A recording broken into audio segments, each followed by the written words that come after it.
And away we go on a Tuesday morning edition of the Early Line. I am Donnie Rightside, shortly to be joined by Joe Ranieri, and we got you for the next 3 hours here. The hottest topics, the hottest takes, you know where to find them, right here on Sirius XM Channel 159 on the SportsGrid Network. And away we go today. Now, yesterday, guys, did you get your dancing shoes on? Were you ready to go? The Atlantic Sun, 2 games, which tips off tonight.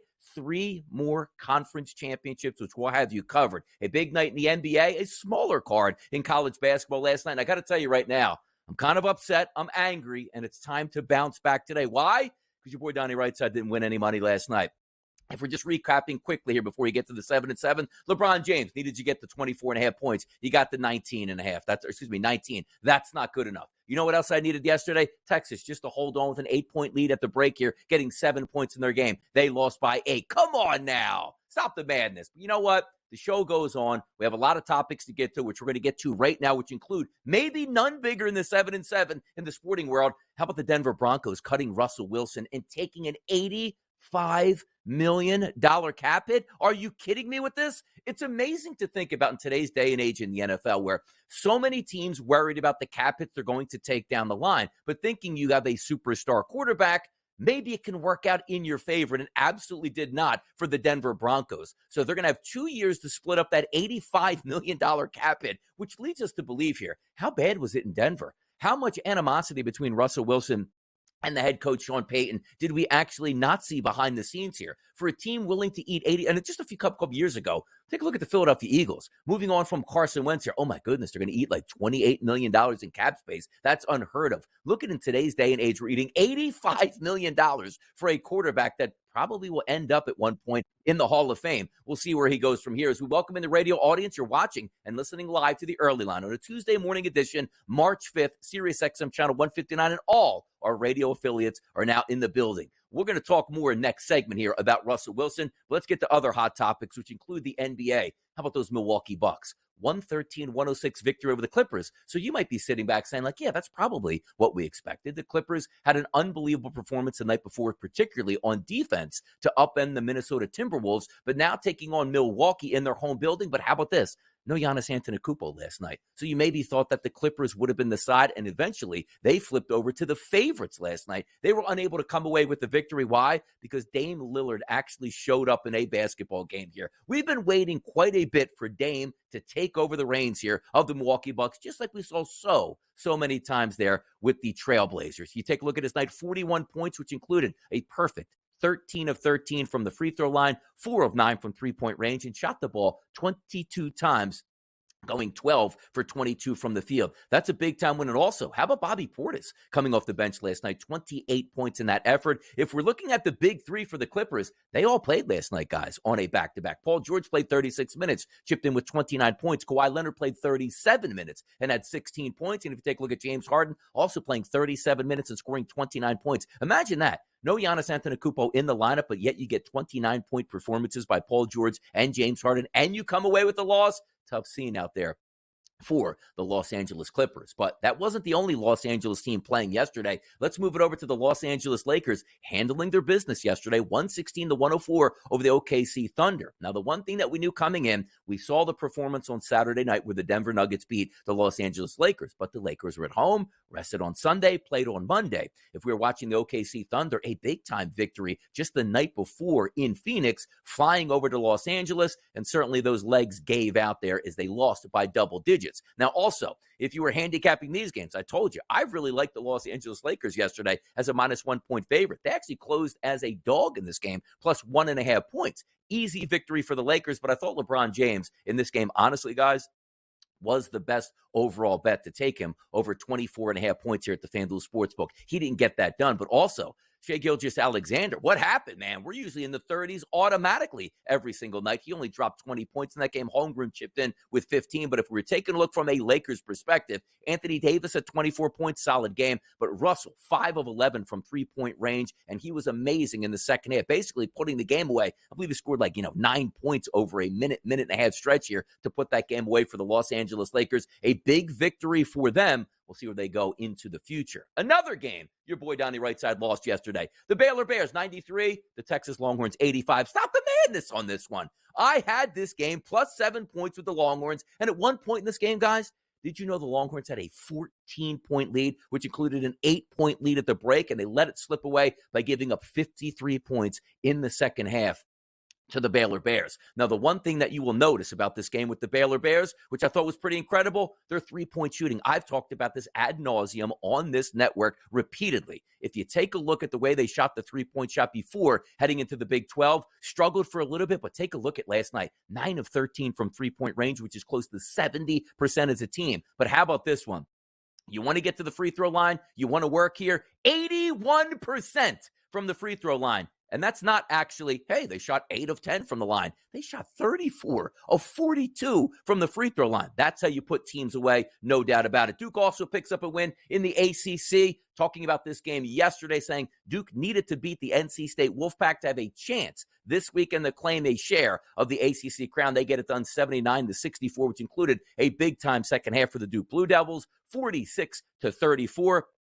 Taking a look at the leading scorers here, Roach with 21 points, McCain with 16, Filipowski only chipping in with 9 here, but the Duke Blue Devils pick up that victory, and we're setting the stage here for a Saturday night battle between the North Carolina Tar Heels and the Duke Blue Devils to end the ACC season before we head into conference play. Big news around the NFL. It was all over the place yesterday, and if anybody's an Eagles fan, like myself, Jason Kelce yesterday with an unbelievable performance, not on the football field, but in front of the press. I mean, he was tearing up right away. 13th season, multiple-time All-Pro, absolute maniac here in the city of Philadelphia, beloved by all. He's now going to step away into the booth, and my goodness, if you're making $10 to $15 million a year being a center in the NFL and able to say, you know what, I'm in my mid-30s, let me retire and take on my new broadcasting career, which is going to be millions of dollars for a year for who knows how long here. Well-deserved retirement for Jason Kelce. Absolutely unbelievable on the football field, and maybe even more unbelievable in his post-career. And if it's anything like following his brother around there, Travis, fantastic stuff overall. He can be a fan, and he can have some fun now. Great career overall. But also, that's not the only retirement that we saw yesterday. How about former AL MVP Josh Donaldson retiring after a 13-year career, affectionately known as the Rainmaker? Many will remember most of his years there in Toronto, doing a lot of damage, hitting a lot of blasts into the left field seats at the Rogers Center. A well-deserved retirement there. Also, not in the 7-7, but certainly a hot topic yesterday. We touched on it. Zach Wheeler getting a monster extension for the Philadelphia Phillies, $42 million a year over the next 3 years. And also, we might get to this a little bit later as Craig Mish is going to join the program. But my goodness, Blake Snell, anytime you want to sign out there, buddy, you can certainly do that here. Scott Boras with a Cy Young award-winning client that's still not on a baseball team. And as we sit here, it's March 5th. You got to be kidding me. Get these guys signed up into camp. But you know what we're going to do next?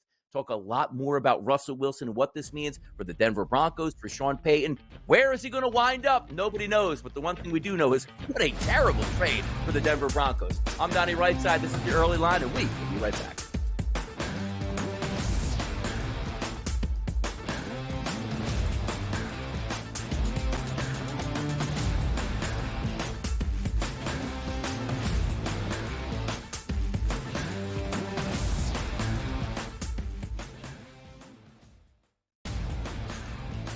The Lakers lose by double digits last night on the road in Phoenix against the Suns. The Suns get their first victory following the All-Star break, winning by 10 in covering. Anthony Davis played 42 minutes in that game. LeBron James played 37 minutes in a loss. This is the same thing. It's like repeating this over and over and over. Sure, do you want to win these basketball games? Yes, but you sort of say to yourself, all right, at what cost do we have?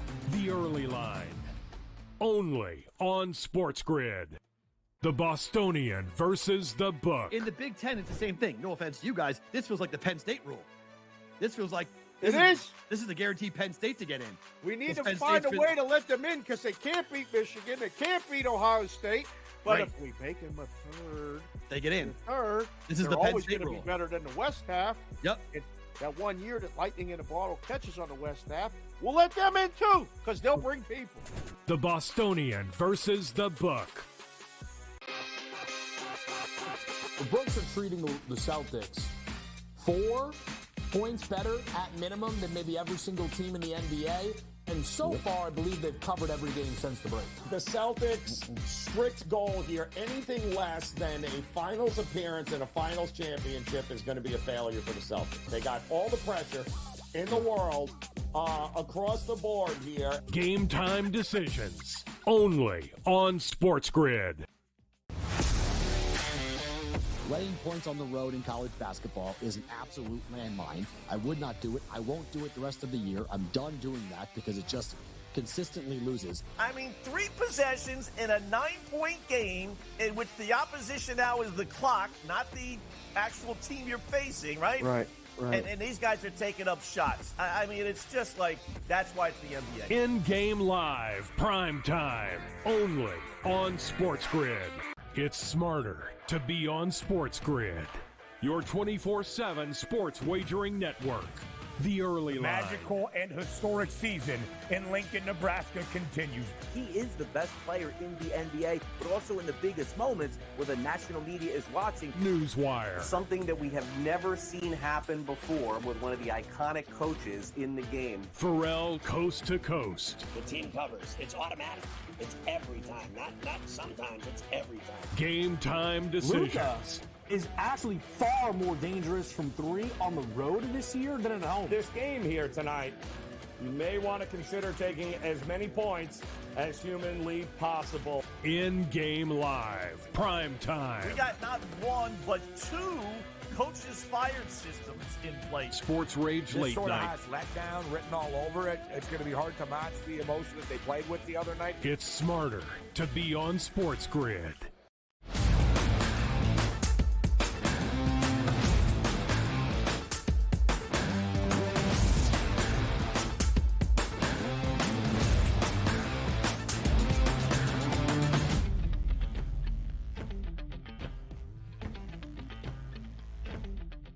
Right back out of here, hour number 1 of the early line, Sirius XM channel 159. It is a Tuesday morning, and it's never the off season, it feels like, in the NFL. The NFL has built itself up, guys, as a 365 league. Like every single day, 24/7, news is coming out. And also, just to keep the people updated here, today's the last day you can franchise tag a player on your team. There are some big players out there still left maybe in a little bit of limbo. Are they going to get signed? Are they going to get tagged? Are they going to be moving on? L'Jarius Sneed, real quick, by the way, also one of those players that did get the non-exclusive tag officially here for the Kansas City Chiefs. So if they don't sign him, he can work around the NFL with his agent, try to find a deal that suits himself, and also compensation back for the Kansas City Chiefs. But the main issue of the day here yesterday, which is quite shocking, because the one thing we do know about Russell Wilson coming over to the Denver Broncos, we thought we were going to get a quarterback that was going to give you electricity, just like he gave you in Seattle. And yes, maybe he lost a step and maybe he's a little bit banged up leaving Seattle, but we didn't anticipate any of the downfall that we've seen coming out of the Denver Broncos. Nathaniel Hackett was an absolute disaster as the head coach for the Denver Broncos. No getting around that.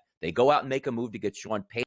Like it would be a marriage that would be made perfectly, because if you're looking at Russell Wilson, Nathaniel Hackett, and again, if we just get back to Hackett here in Denver, it was a disaster. Everything was wrong. He goes over to the Jets, even more of a disaster. So maybe we're just chalking it up there saying, you know what? Once Russell Wilson gets a legitimate head coach that can help him out and certainly draw up game plans that benefit him, you're probably going to see some success in Denver, and rightfully so. They gave up a lot of draft capital and signed Russell Wilson to basically a $250 million extension. Nobody in that Denver Mile High area thought that was going to be a bad deal. Hey, look, you got to pay a premium to get a quarterback. You got a quarterback that's probably on a trajectory that might end up in Canton.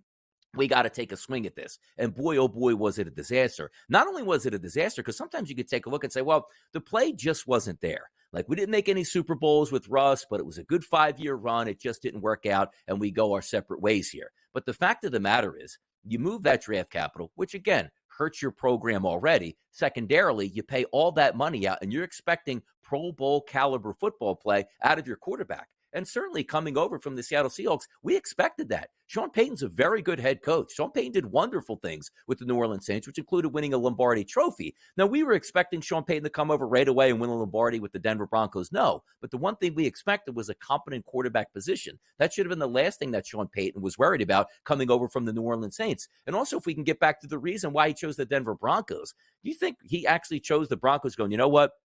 We traded away a lot of draft capital to get Russell Wilson. I don't even like Russell Wilson. So my job is going to come in there and railroad him and have this massive dead cap space hit here, and then I'll get my quarterback. Absolute nonsense here. The reason why Sean Payton partly chose the Denver Broncos was the reason why he didn't think he had to worry about the quarterback position. He had a veteran guy that's been to Super Bowls, won Super Bowls, and was one of the better quarterbacks in the NFL over the past decade. I have that figured out. Let me just figure out who the running back's going to be, the offensive line, the wide receivers. Can they mesh with Russell Wilson? And away we go. And none of that worked out. You take a look at the NFL standings last year, particularly in the AFC West. And a lot of people had high hopes for the Denver Broncos. Once again, maybe not winning the Super Bowl, but possibly challenging the Kansas City Chiefs in the AFC West. Look at those standings. Kansas City 11-6 last year. Las Vegas Raiders 8-9, tied with the Denver Broncos at 8-9. And we saw that roller coaster ride last year from the Denver Broncos where it was like, okay, maybe we're getting some things out of Russ. They even beat the Kansas City Chiefs, but also you hit that turmoil late in the season, which got the NFLPA locked into a battle once again by saying, now hold on.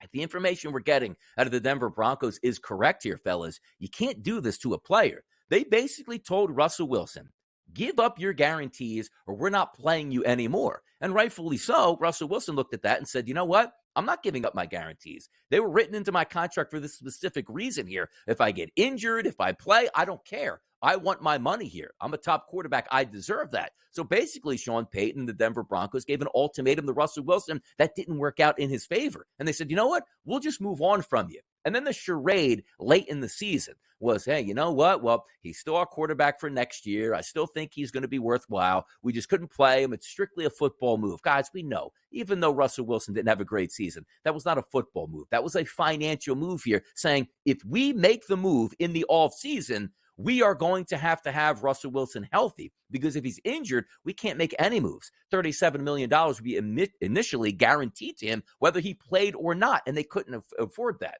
So going into the offseason, they had two choices they were going to make, which is wild to think about. Russell Wilson, either that was going to be traded. And if anybody's looking at the trade market out here for Russell Wilson saying, you know what?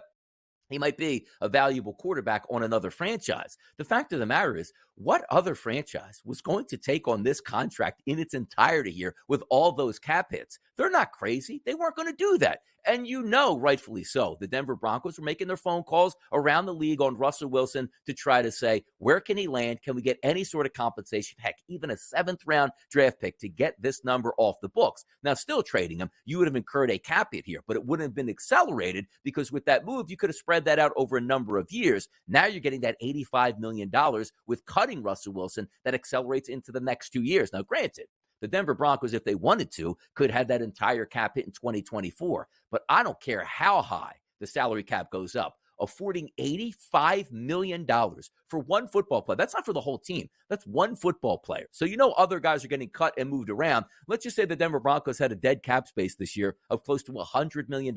How could they even operate as a football team here? And the questions abound where is Russell Wilson going to go from here? So he's released. Anybody in the NFL can sign Russell Wilson. Here's the interesting part about it. Who would be available for Russell Wilson? Now, granted, if he is cut, here's the big deal. If you wanted Russell Wilson under the contract the Denver Broncos had, there's very few suitors who are going to do that because you're taking on a quarterback that you maybe see has lost a step and also has been injured in the past couple of years. You don't want to take on that commitment. But now the commitment, guys, is all on the Denver Broncos. Once you cut Russell Wilson is going to get paid by the Denver Broncos next year. So let's just say he goes to a new organization, maybe even as the starting quarterback. Let's just take the Atlanta Falcons, even though I don't think that's a possibility of a landing spot for him. But let's just use them. Looking for a quarterback, they sign him. But let's just say they sign him to a veteran minimum contract. 1 year, $2 million. That offsets that $37 million that he's guaranteed for the Denver Broncos. So essentially, the new football team that gets Russell Wilson, guys, they're going to get him for free. So no longer are you saying, well, I don't want to take Russell Wilson because, number one, I'm going to give up a massive, haul of packages to get him, or draft picks, I should say. That's not going to happen. But also, I don't even want to trade a 7th-round pick for Russell Wilson because I'm going to incur his long-term contract here. So now that he's technically a free agent immediately, anybody can give him a flyer here. Now, granted, we heard some crazy stories about him winding up on the Jets and backing up Aaron Rodgers. Look, that's not going to fly. So you're trying to find a team that he actually fits with, and maybe it's one of those circumstances I talked about yesterday on the radio on Moneyline. If you're looking at Russell Wilson, maybe there's no guarantees that he's on an NFL roster to start the season because, quite frankly, even if you think Russell Wilson is solid, you're not going to bring him onto your team if you already have a franchise quarterback. Jalen Hurts in Philadelphia, Aaron Rodgers with the New York Jets, who, again, I don't think they're going to sign Russell Wilson as a backup. You take a look at Patrick Mahomes, Justin Herbert. You get the picture here. You don't want that turmoil and say, you know what, we have a secondary quarterback here. If you don't perform, we're going to go to Russell Wilson. We're going to go to Russell Wilson as opposed to the starter, whoever we have at this point. So if you're looking for a team that's going to bring him in, it's going to be one of those teams possibly that has a quarterback injury late in the season, right? We've seen it before. Joe Flacco did it last year with the Cleveland Browns. Maybe Russell Wilson goes, I'm getting a free year here. Let me sit this out. Let me relax. Let me rehab. Let me heal my body and my mind. And maybe by the month of October or November, a team that we thought would be a contender lost their starting quarterback, and I can step into the fold. I'll be a cheap addition because, once again, the Denver Broncos will be paying me at this point. But at the same time,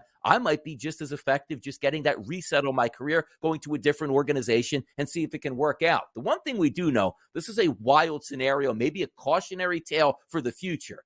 All these quarterbacks, all this money out here, boy, oh boy, sometimes when it doesn't work out in your favor, it can absolutely wreck your roster and your franchise for the next 2 to 3 years. We'll see how Denver responds from this with Russell Wilson, but he is going to be on the move, and so is the early line. Joe Ranieri coming into our lives, people. Don't go anywhere. We'll be right back.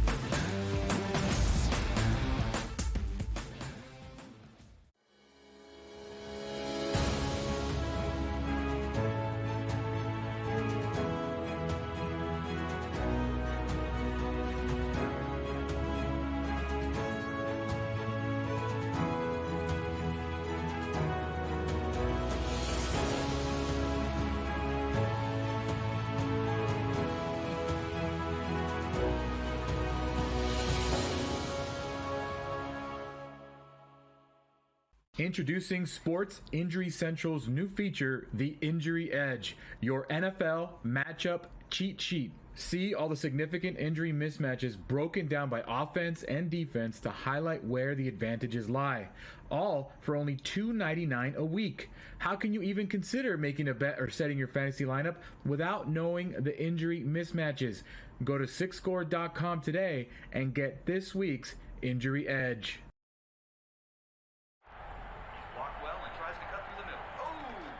Your gut says Miami is going to win, and you should take the over. Your gut also said your NFT selfies would only go up in value. They didn't. But your head is on SportsGrid and knows the QB is in concussion protocol. The backup has a 45 QBR against the zone coverage. The New York D has the most sacks in the league. So yeah, trust your head. It's smarter to be on SportsGrid. Laying points on the road in college basketball is an absolute landmine. I would not do it. I won't do it the rest of the year. I'm done doing that because it just consistently loses. I mean, 3 possessions in a 9-point game in which the opposition now is the clock, not the actual team you're facing, right? Right. And these guys are taking up shots. I mean, it's just like, that's why it's the NBA. In-game live, prime time, only on SportsGrid.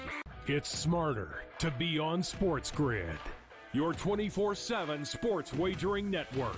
The early line. Magical and historic season in Lincoln, Nebraska continues. He is the best player in the NBA, but also in the biggest moments where the national media is watching. Newswire. Something that we have never seen happen before with one of the iconic coaches in the game. Pharrell, coast to coast. The team covers. It's automatic.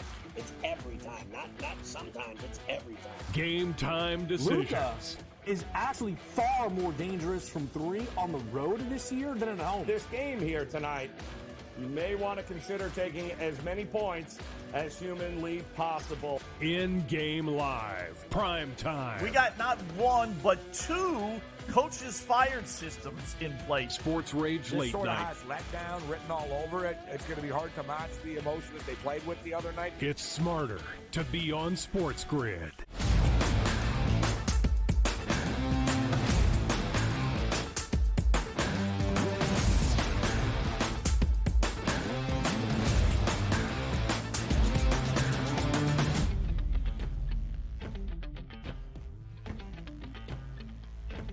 Back on the early line for a Tuesday morning, March 4th edition, Sirius XM channel 159, right here on the Sports Grid Network, down the right side here. And also, Joe Ranieri into the fold. He's rested, he's ready. He came out of the bullpen. I mean, what can Joe Ranieri not do? Good morning, Joe. I don't even know what day it is, Donnie, but it is always a pleasure. Any day is a good day to hang out with you here on the early line. You're welcome, Ben. You're welcome. There you go. The triple threat. Now, Joe, usually a triple threat is like, right, he can score, he can play defense. No, Joe Ranieri's the triple threat on the network because he'll be doing probably 3 shows today. So ultra impressive as he starts show number 1 this morning with us. And how about this game? In the NBA last night, the Milwaukee Bucks and the Los Angeles Clippers, 113-106 final. And you might say to yourself, yeah, that's about what we expected here last night. How did Giannis do? Well, how did Giannis do? Sat this one out, didn't play, and the Bucks still won. Why? Because Damian Lillard dropped 41 points for the Milwaukee Bucks last night. The Clippers were on a back-to-back, 6-0 now for the Milwaukee Bucks. What a run. If they turn the tide here, Joe Ranieri with that big win last night over the Clippers. So, Donnie, as you know, I was filling in for Kevin Walsh last night there on Game Time Decisions. And yes, and just before we got off air, the news came in that Giannis was not going to be playing, and in real time, we watched it go from, keep in mind, this time yesterday morning, it was 5.5 Milwaukee. It actually went over 7.5 points. It was +3 Milwaukee just before tip for one guy. It was a classic overreaction in the market of the NBA when a star player sits as if they have nobody else NBA worthy on the team. It was a ridiculous line move, and we could not bet enough last night on Milwaukee. And we told all the viewers, too, do not be fooled. Damian Lillard can still play a little bit. He's still halfway decent. You know what's interesting about that game, too, because you take a look at the box score, right? So most people would say, and rightfully so, this is the general public, oh, Giannis is out here. This should be an easy win for the Clippers. First quarter, that winds up 35-25 Clippers. Like, yeah, exactly. There's going to be non-compete here tonight for the Milwaukee Bucks. Down at the break, still by roughly double digits here. You take a look at that fourth quarter. Here's where it catches up to you. The tired legs of a veteran team. 40-25 for the Milwaukee Bucks won that fourth quarter. Portis had a nice night off the bench. Let me ask question now, because we take a look at the Bucks and we were laughing at them before the All-Star break. Doc Rivers, he's a terrible coach and it looks like it's not working out well. They took that break and a much needed break as they're now 6-0 coming out of that. The points per game here, 115 points. Defense under 100 points, which is great. They lift up last night without Giannis. Give me a look from your estimation over these final 20 games in the NBA. Are we expecting big things out of the Bucks, and can you trust them heading into the playoffs with Doc Rivers now? Yeah, the ironic thing is they did not have a lead in that game last night until the final 3.5-4 minutes when they finally took the lead. It was unbelievable, but it's a testament to, Damian Lillard and Brook Lopez and, dare I say, even Doc Rivers. I mean, it shouldn't shock people that on a veteran team that Doc Rivers comes in and figures some things out rather quickly here. And the schedule, I think, lined up for him pretty well as, also, Donnie. So last night was a great win. It was a win against a team that we don't put into the Charlotte category. But listen, you can only win the games that are on the schedule, right? And they're doing a pretty darn good job of that with Doc.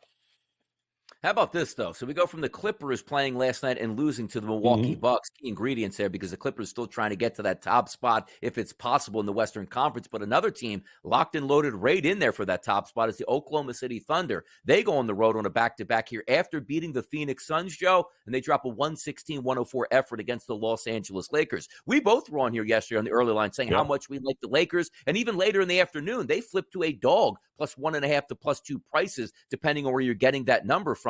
But me saying, you know what? Yeah, I really like the Lakers, but if the Lakers win, that means LeBron James probably going to have a solid performance. So I went over 24.5 points. The King only ends up with 19 points, but the Lakers get a much-needed victory yesterday over OKC, Joe.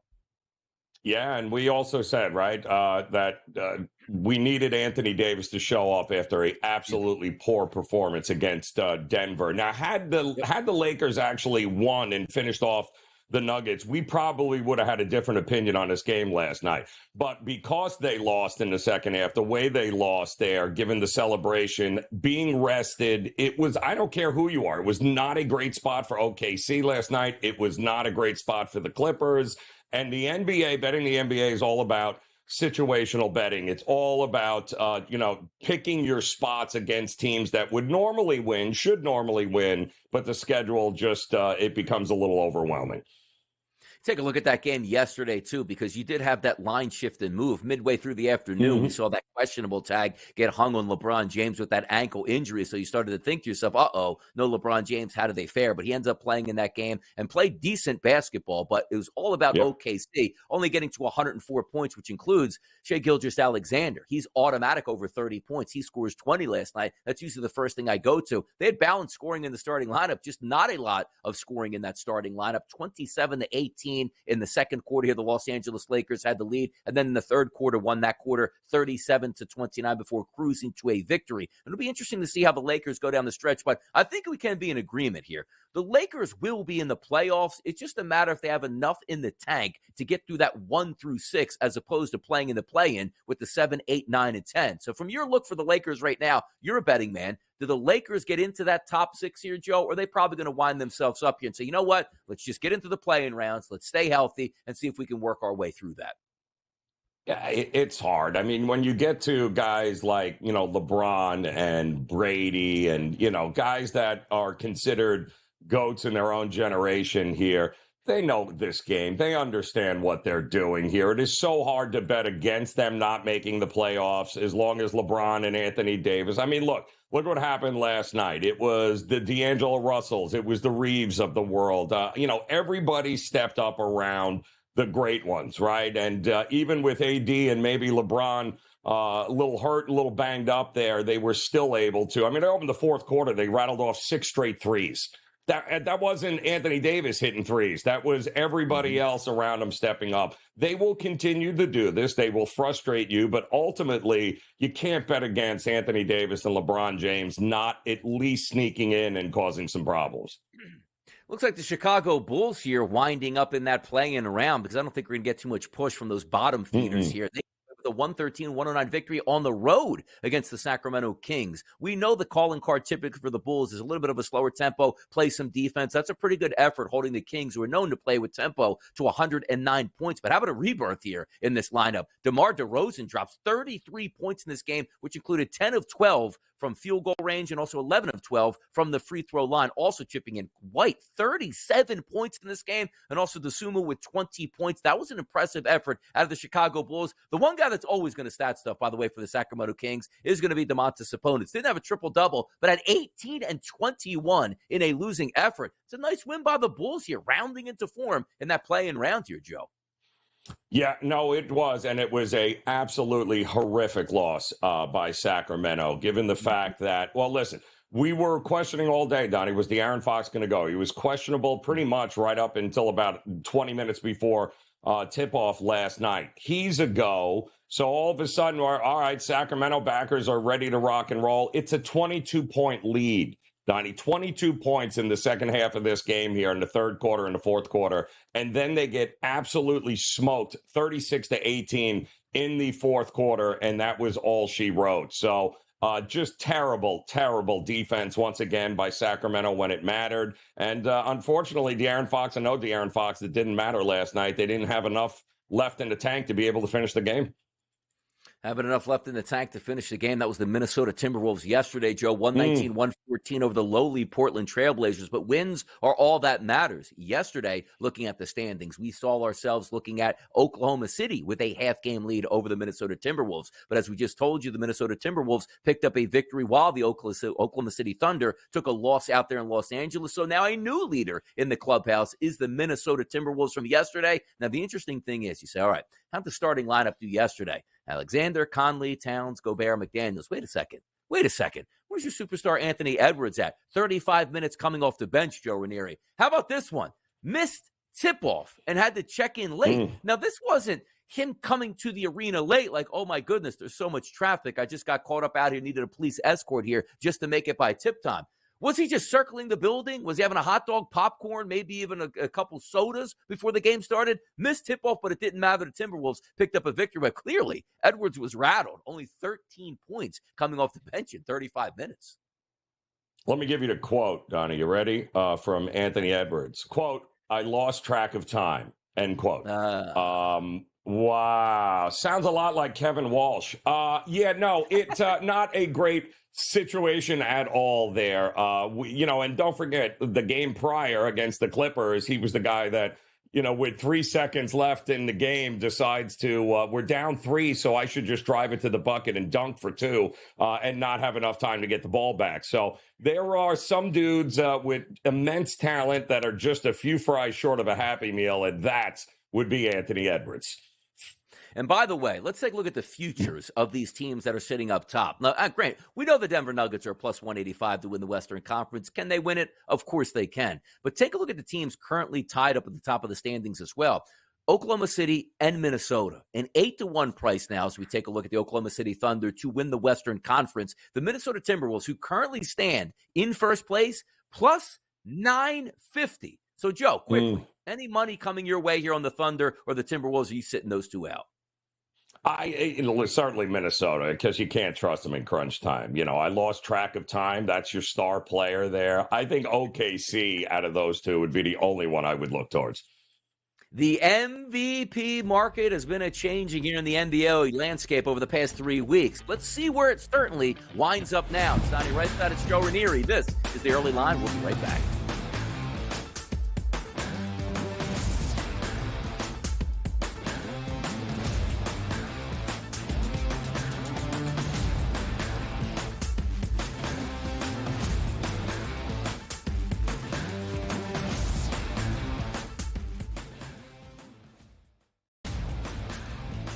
The Lakers lose by double digits last night on the road in Phoenix against the Suns. The Suns get their first victory following the All-Star break, winning by 10 in covering. Anthony Davis played 42 minutes in that game. LeBron James played 37 minutes in a loss. This is the same thing. It's like repeating this over and over and over.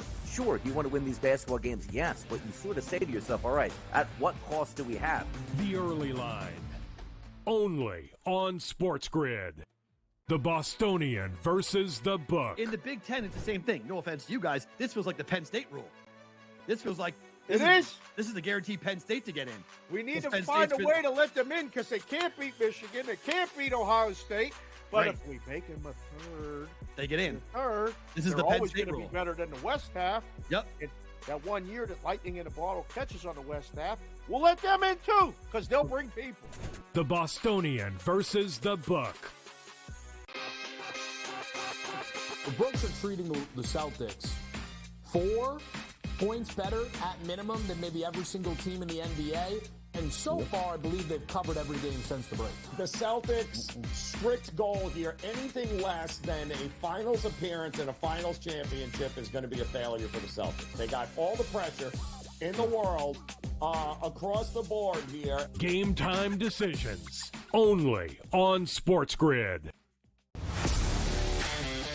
Laying points on the road in college basketball is an absolute landmine. I would not do it. I won't do it the rest of the year. I'm done doing that because it just consistently loses. 3 possessions in a 9-point game in which the opposition now is the clock, not the actual team you're facing, right? Right. And these guys are taking up shots. It's just like, that's why it's the NBA. In-game live, prime time, only on SportsGrid. It's smarter to be on SportsGrid, your 24/7 sports wagering network. The Early Line. Magical and historic season in Lincoln, Nebraska continues. He is the best player in the NBA, but also in the biggest moments where the national media is watching. Newswire. Something that we have never seen happen before with one of the iconic coaches in the game. Pharrell coast to coast. The team covers. It's automatic. It's every time. Not sometimes. It's every time. Game time decisions. Luka is actually far more dangerous from 3 on the road this year than at home. This game here tonight, you may want to consider taking as many points as humanly possible. In-game live, prime time. We got not 1, but 2 coaches fired systems in place. Sports Rage Late This sort of Night. has letdown written all over it. It's going to be hard to match the emotion that they played with the other night. It's smarter to be on SportsGrid.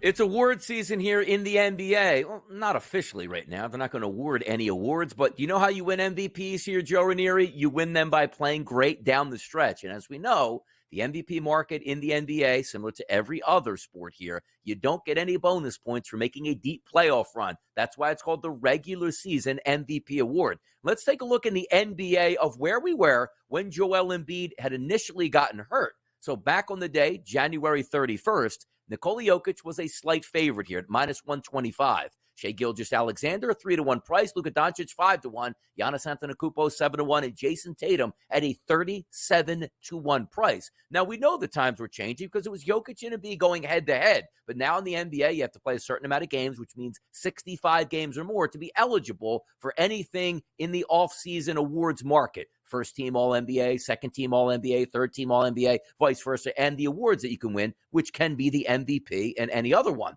Now, as we currently sit here at the FanDuel Sportsbook, Nikola Jokic has increased his favorite sit here at a minus 150 price. Shai Gilgeous-Alexander has actually moved as well at a plus 220 price. Luka Doncic back to 8-1. Giannis Antetokounmpo back to 14-1. Jason Tatum actually improved on his 37-1 up to 25-1. So let's just take it where it is from the beginning, which is on the 31st when Embiid went down. Was it a simple thought process for you, Joe, that just said to yourself, Jokic is the best player, he will win it, and we figured as much, as now he's favored even more than what he was in January?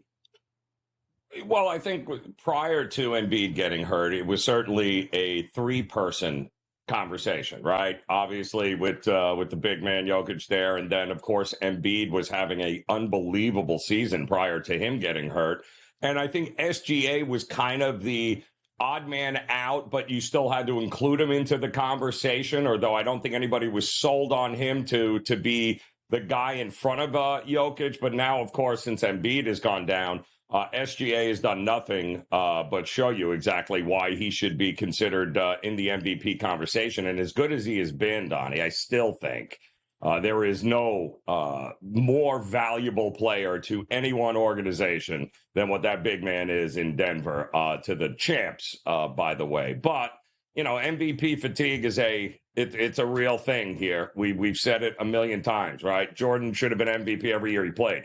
LeBron could have and Kobe could have had MVPs, just name the damn award after them. But that's the only thing that would concern me if I was going to invest money in backing the big man here this year for the MVP award. And you're right. We always do have that fatigue here, voting and giving way. Hence, you know, Steve Nash picks up a couple of awards when nobody could stop Shaquille O'Neal at all or even close. But still, we say, you know what? The other guy's having a solid season, which brings me to this question. If we look at the top five as it sits right now, right?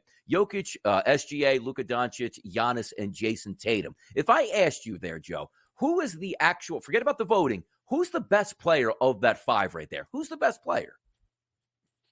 Yeah, that's a tough one, isn't it? I mean, who is the most unstoppable? It's still, still goes back to Jokic to me. Who's stopping him? Who's defending him on any team at any given day? Like, how are you stopping him? He's got great pieces around him, don't get me wrong.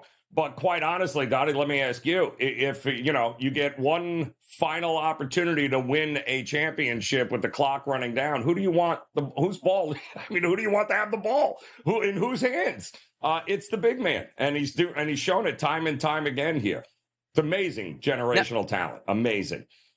It is. It's remarkable, too, because typically we take a look at generational talent. Like, let's just say Giannis Antetokounmpo. You could see it with your eyes. Like one dribble from the half-court line, and he's dunking at basketball, and it's legal. He is a freak athlete, hence the Greek freak here. We don't see that freak athleticness here with Nikola Jokic. He's just unbelievable sound, and no matter what he does, you can't defend it. Like, he's a big man, and they run the offense through him as if he's a point guard at the top of the key, distributing, scoring, rebounding. He does it on also. The best ability is availability, seemingly not getting those devastating injuries here, which allows him to play. So if we're taking a look once again at that top five here, the thing I've used in the past couple of months here, Joe, is the extracurriculars. That means we all know these guys are great players, but what can help them be an MVP? And we'll start with Shai Gilgeous-Alexander, who currently sits at a plus 220 price, right in striking distance. For me, I've asked this question a few times here.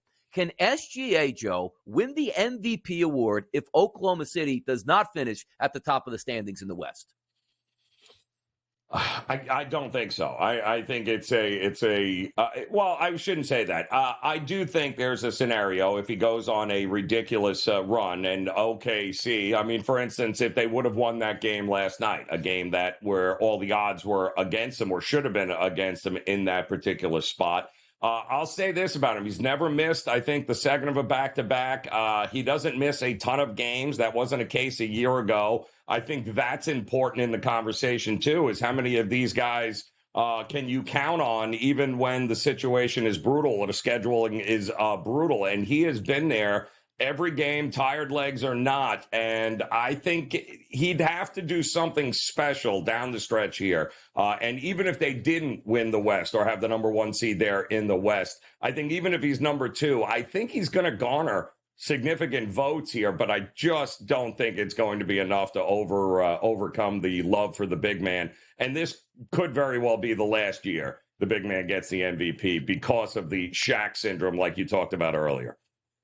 And by the way, when you take a look at SGA, it's sort of unfair sometimes in sports, Joe. And we see it quite a bit, particularly like the NFL first team All-Pro. Like you actually have to be like an All-Pro for a year or two before you get voted to the All-Pro team. It's kind of wacky the way they do it because you don't just show up on the scene. It's almost like a merit award. And the same thing with like SGA, who is an unbelievable player here. We saw coming for a couple years, but OKC not really generating much hype here, making playoff runs. But you said, you know what, he's a quality player. He's finally here on the stage. And maybe just like Joel Embiid, you have to put together like 2 or 3 unbelievable seasons before you actually get that MVP. If it sounds crazy, that's really the way the world works. Now, if we take a look at the opposite of SGA for me, you take a look at a great basketball team in the Boston Celtics. You take a look at their best player is Jason Tatum. We told you on January 31st, Tatum was up there at a 37-1 price here to win MVP. We already knew the Celtics were a great basketball team. He's down to 25-1. So the extracurriculars that SGA picks up as, oh yeah, OKC's winning because of SGA. We don't get those same vibes from Jason Tatum, even though we know he's an unbelievable player. Is there a possibility if the Celtics continue to dominate over the final 20 games here, Joe? Can Tatum pick up this award? Or is it like, hey, we know Andy Reid's a great coach. We can't vote for him for Coach of the Year, though, because he has a really good team. Yeah, well, and that's the other problem, too, because you still have this group of people, Donnie. It's like, oh, he wouldn't be anything without Brown. Brown wouldn't be anything without Tatum. Now they got Porzingis. I mean, there's 1,000,001 excuses with the Boston Celtics, who continue to be, you know, quietly the best team in the NBA here that nobody wants to seem to give any credit to him being the leader of. And he has been. Listen, I think if you had to pull one guy off a team, I think the Celtics would be still good to go without Brown. I don't think they would be good to go without Tatum. I think that's really the litmus test here. Do you think the Celtics, for a long stretch, would be able to maintain their greatness without Tatum on the court or without Brown? Like, who gives you a better chance of winning? And I think it's Brown. If Brown were to go down for some reason, I still think the Celtics have a better than average shot of winning something with Tatum on the court.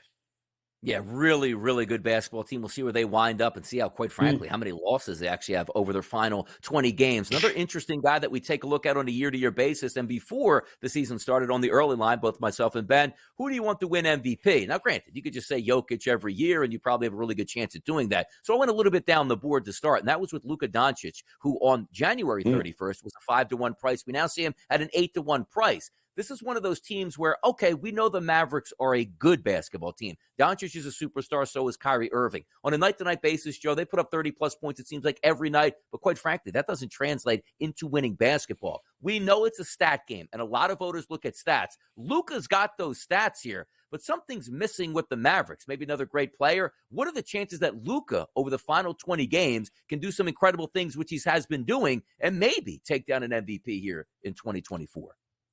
You know, it was funny. We talked about this, over last week. I think it was his birthday or over the weekend. And I couldn't get over the fact that the dude was 25 years old. I'm like, wait, what? He first of all, he looks like a grizzled vet there. But when you look at his numbers, and the argument certainly can be made that, maybe the greatest career through the age See, we lost Joe Ranieri there, but that's all right. So we're talking about Luka Doncic here, really getting after it on the basketball court. And yes, he's right. I was taken aback when they had those happy birthday bells on Twitter or on X here when they were talking about Luka Doncic, because he does seem like he's been around 15 years already in the NBA. And maybe the sky is the limit, Joe, where he has 10 more years to try to win an MVP. I do think we need a better performance out of the Mavericks on a night-to-night basis to get those extra points here. But the one thing we do know down the stretch, he's a walking triple-double here. By the way, forget about this year here. Luka Doncic, staying healthy over the next, let's just say, 7 to 8 years, he's got to take down at least one MVP, no? Yeah, it has to. I mean, honestly, we're talking about a dude that you can argue, Donnie, the greatest career through 25 years of age that we have seen. His numbers are over the top. The problem is, I don't know that the organization has done right by him necessarily. I love the Kyrie aspect of it here if he can stay healthy, but I think it's the other pieces around him. It becomes too much. It's either Luka or it's not. That's it. And that's not a winning formula down the stretch here for the Dallas Mavericks. But that doesn't take away that his numbers and what he does on that court, it's at his age, through 25 years old, guys, there has been nobody better and more dominant than what Luka has been. Now let's take a look at this. Giannis Antetokounmpo, the Greek freak here. As we know, 2021 Finals MVP, back-to-back MVP awards in 19 and 20. It seems like so long ago, and yet he's still in his 20s as well. Giannis on a night-to-night basis absolutely dominates, but here's the problem once again. If we were looking at the Milwaukee Bucks, Joe, 3.5 games back of the Celtics. They charge down those final 20 games, overtake the Celtics. A big reason is going to be Giannis there, but also I always get a kick out of this.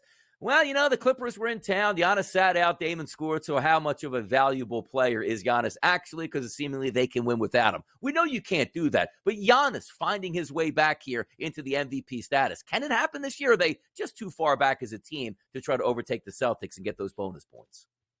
Too much drama around the team, right? There's been too much negative press around them. He loved Griffin. He didn't love Griffin. So, and now all of a sudden it's Doc. There's just, unfortunately, you do need, I think, a clean ride, Donnie, in order to be able to get that award. You got to be kind of untouchable. And unfortunately, the season started with a little too much negative press there with Giannis, warranted or not. But that matters ultimately when you're talking about a popularity contest. Take a look at a popularity contest outside that top 5, and it's not really all that popular. It's Kawhi Leonard here at 190-1, Spider Mitchell at 340-1, along with Anthony Edwards, Steph Curry 340-1, also Jalen Brunson. So not a lot of hope for those guys hoping to win the MVP. But we preface this by saying the FanDuel Sportsbook does not vote on who wins the MVP. There is the odds market that's set up from the betting public here, and we'll see if it carries some weight here. But Jokic, currently the favorite at a minus 150 price. We're going to talk about some college basketball action next, right on the early line. Texas and Baylor. One guy said Texas would cover. The other said Baylor would cover. Find out who was right. It wasn't me. We'll be right back.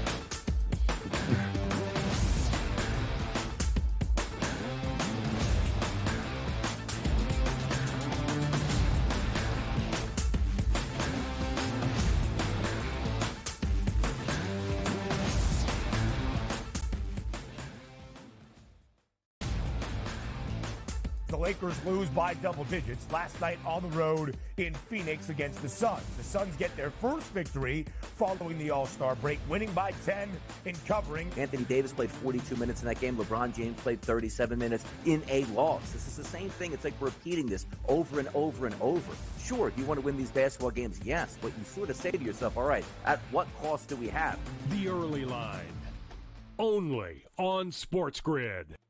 The Bostonian versus the Book. In the Big Ten, it's the same thing. No offense to you guys. This feels like the Penn State rule. This feels like this is the guaranteed Penn State to get in. We need to find a way to let them in because they can't beat Michigan. They can't beat Ohio State. But if we make them a third, they get in. Third, this is the Penn State rule. Be better than the West half. Yep. And that 1 year that Lightning in a Bottle catches on the West half, we'll let them in too because they'll bring people. The Bostonian versus the Book.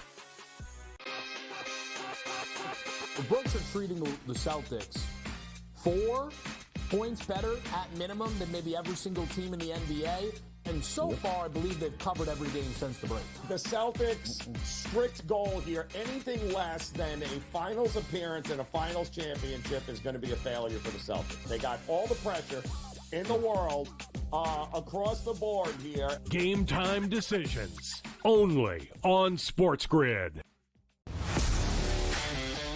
Laying points on the road in college basketball is an absolute landmine. I would not do it. I won't do it the rest of the year. I'm done doing that because it just consistently loses. I mean, 3 possessions in a 9-point game in which the opposition now is the clock, not the actual team you're facing, right? Right.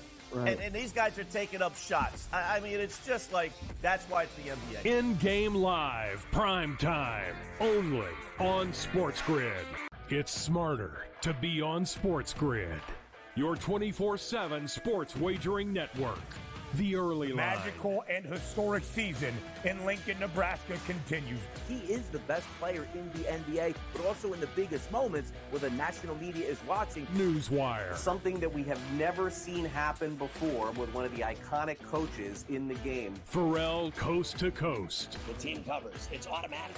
It's every time. Not sometimes. It's every time. Game time decisions. Luka is actually far more dangerous from 3 on the road this year than at home. This game here tonight, you may want to consider taking as many points as humanly possible. In-game live, prime time. We got not 1, but 2 coaches fired systems in place. Sports Rage This Late sort of Night. has letdown written all over it. It's going to be hard to match the emotion that they played with the other night. It's smarter to be on SportsGrid.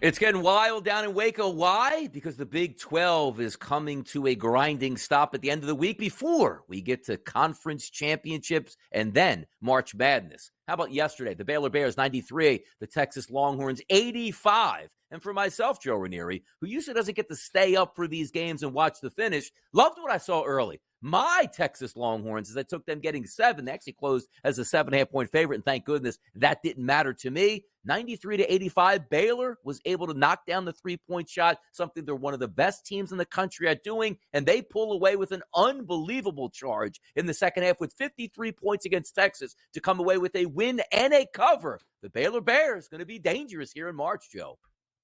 Yeah, I mean, it was a little bit of a sweat job for those that backed Baylor, but pretty much, that's exactly what we got. We talked about also, I didn't understand the total, 144.5, 145. Didn't make any sense, Donnie, given the firepower for both of these teams and the pace in which they play. Max Abmas was, unbelievable for Texas. That's why you went out and got him in the transfer portal. The kid was absolutely unreal, dropped 33 on him, which worked out really good for about a game and a half. And then with about 9 minutes left in the second half, Donnie, it was all Baylor Bears. And another win in that new building in Waco. Home court matters, certainly matters in the Big 12.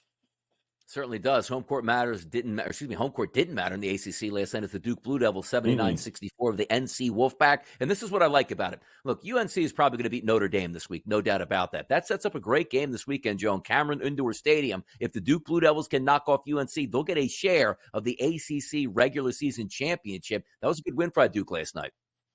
Yeah, it was very good win. Predictable win there. I thought NC State was good for a half, and then just Duke was too much in the second half.